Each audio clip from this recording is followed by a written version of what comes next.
Welcome to the Haunted Library. Here you'll find all your favorite tales of the uncanny and the macabre. For instance, the story you're about to hear is a very eerie one called The Furnished Room by O. Henry, a pseudonym for American author William Sidney Porter. Did you say cinnamon? Pseudonym. Pseudo what? Pseudonym. I can't even say it now. Then by all means, please continue. Originally published in 1904, The Furnished Room tells the unsettling narrative of a deeply troubled young man who searches desperately for his missing love interest in the Lower West Side district of New York City. In a way, fate brings these two back together, only not in a manner the young man would ever have expected.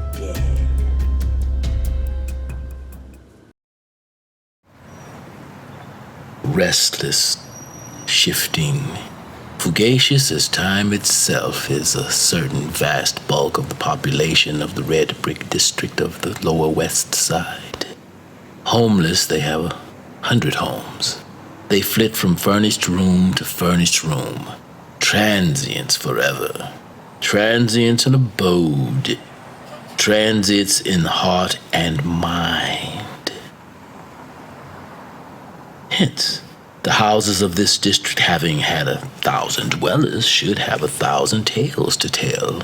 Mostly dull ones, no doubt, but it would be strange if there could not be found a ghost or two in the wake of all these vagrant guests. One evening, after dark, a young man prowled among these crumbling red mansions, ringing their bells. At the 12th, he rested his lean hand baggage upon the step and wiped the dust from his hatband and forehead.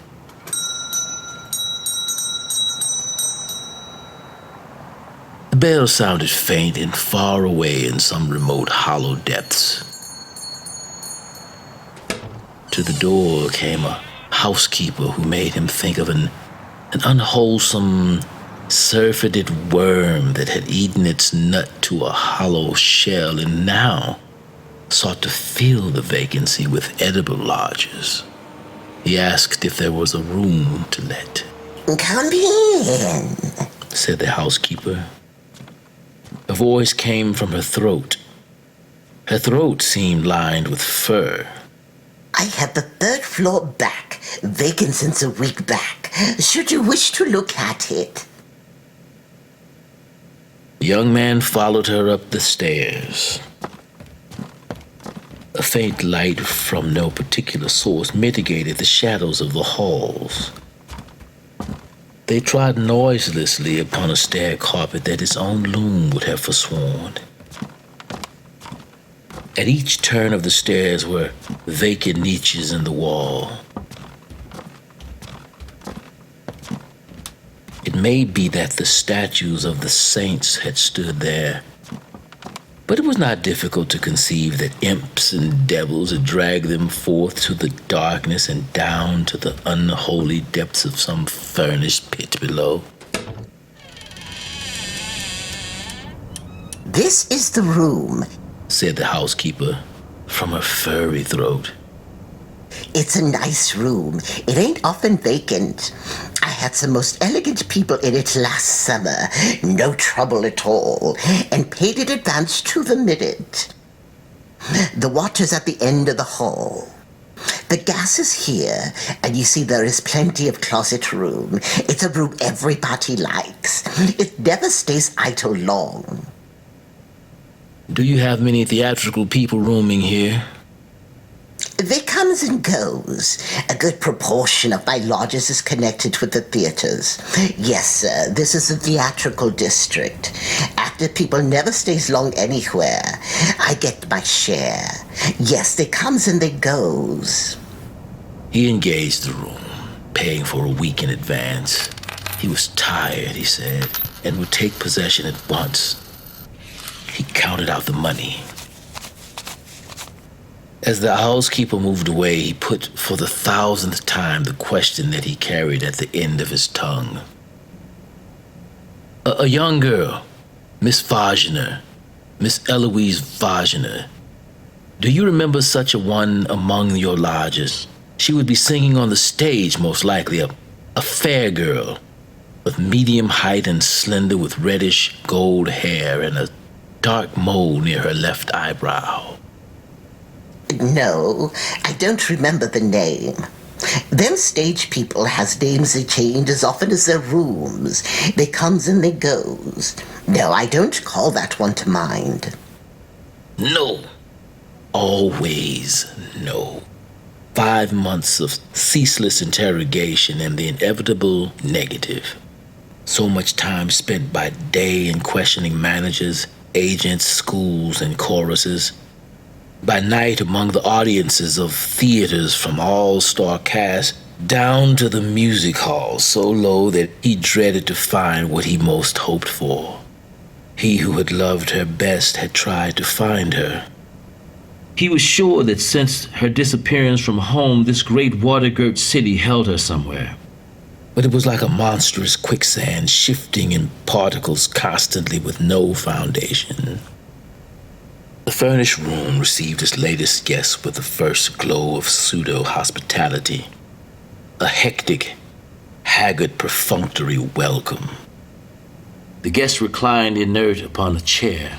One by one, as the characters of the cryptograph became explicit, the little signs left by the furnished room's procession of guests developed a significance. The furniture was chipped and bruised. The couch, distorted by bursting springs, seemed a horrible monster that had been slain during the stress of some grotesque convulsion. Some more potent upheaval had cloven a great slice from the marble mantel. Each plank in the floor owned its particular cant and shriek as from a separate and individual agony. It seemed incredible that all this malice and injury had been wrought upon the room by those who had called it for a time their home.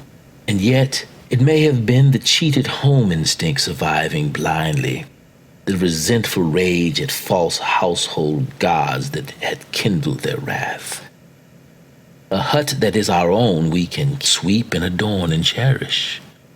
The young tenant in the chair allowed these thoughts to file through his mind while there drifted into the room furnished sounds and furnished scents. And he breathed the breath of the house, a dank savor rather than a smell, a cold, musty effluvium as from underground vaults mingled with the reeking exhalations of linoleum and mildewed and rotten woodwork. Then suddenly, as he rested there, the room was filled with a strong, sweet odor of mignonette. It came as upon a single buffet of wind with such sureness and fragrance and emphasis that it almost seemed a living visitant. And the man cried out, "What, dear?" as if he had been called, and sprang up and faced about.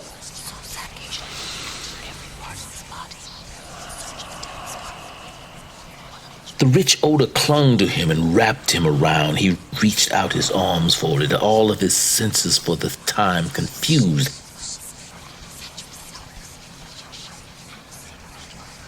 How could one be peremptorily called by an odor? Surely it must have been a sound.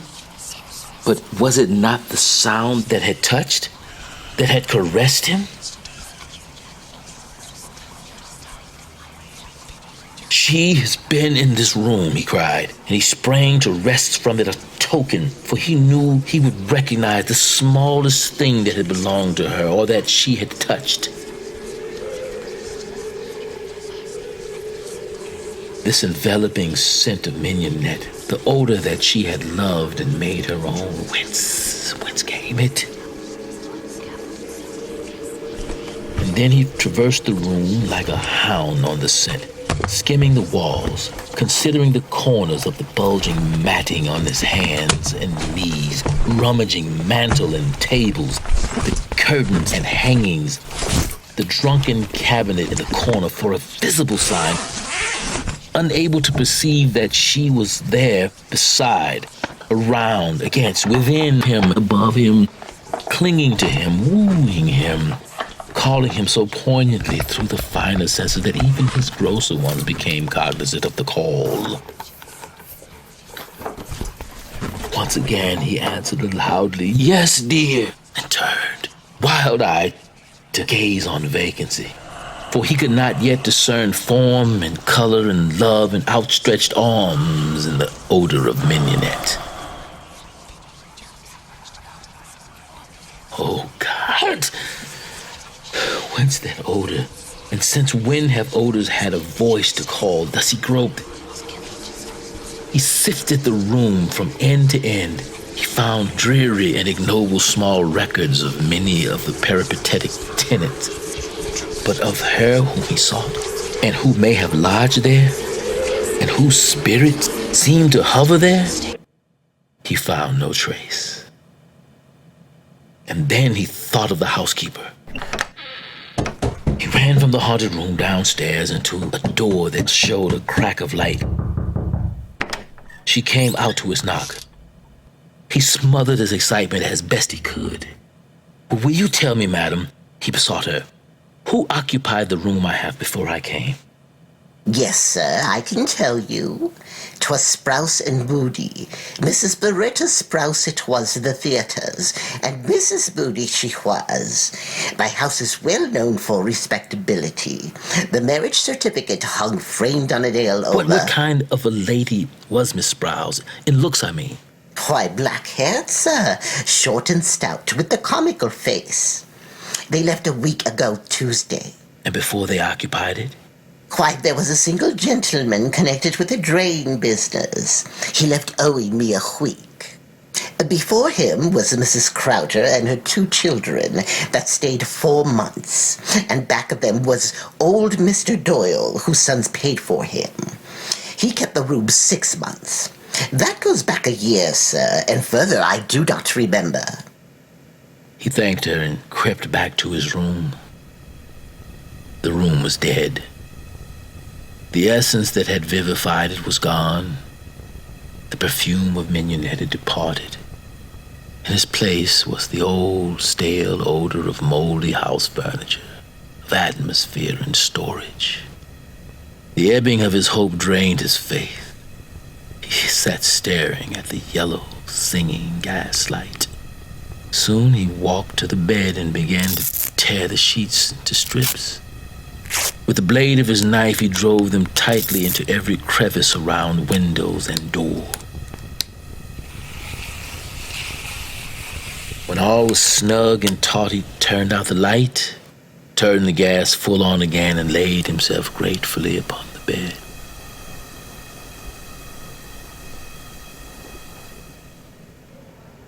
It was Mrs. McCool's night to go with the can for beer.